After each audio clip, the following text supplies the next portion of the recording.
As we read Psalms 26 to 30 today, one thing becomes clear almost immediately. These are very positive Psalms. They're full of confidence, praise, trust in the goodness and faithfulness of God.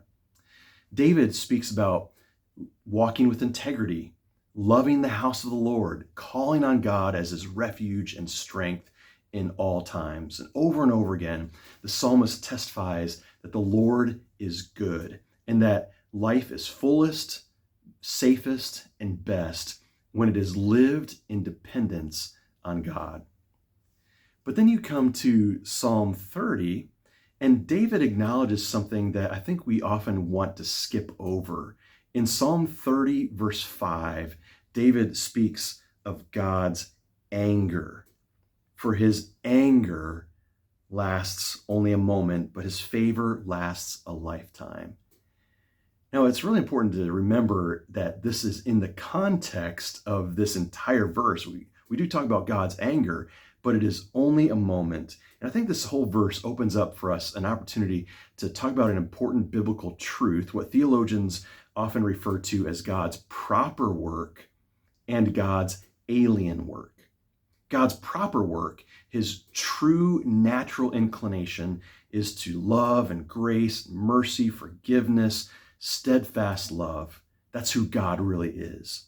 But then there are those moments when God does what feels almost contrary, foreign to that nature, and that is he has flashes of anger, he disciplines, he has to show wrath and judgment.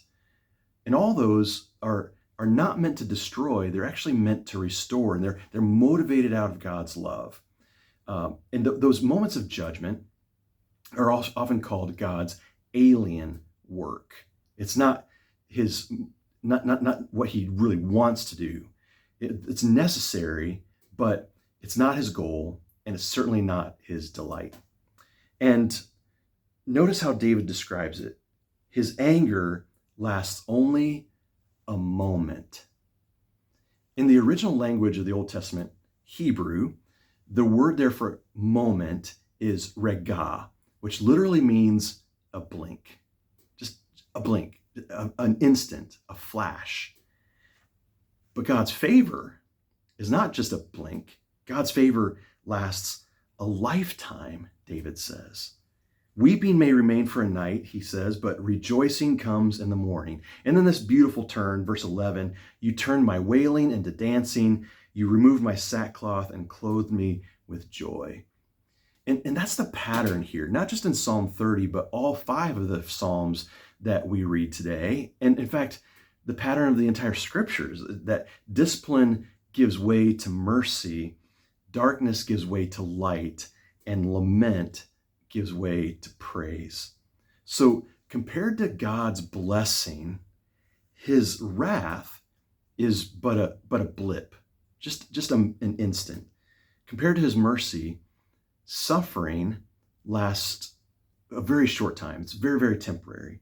And compared to his love, God's discipline is a single blink against the backdrop of an entire lifetime.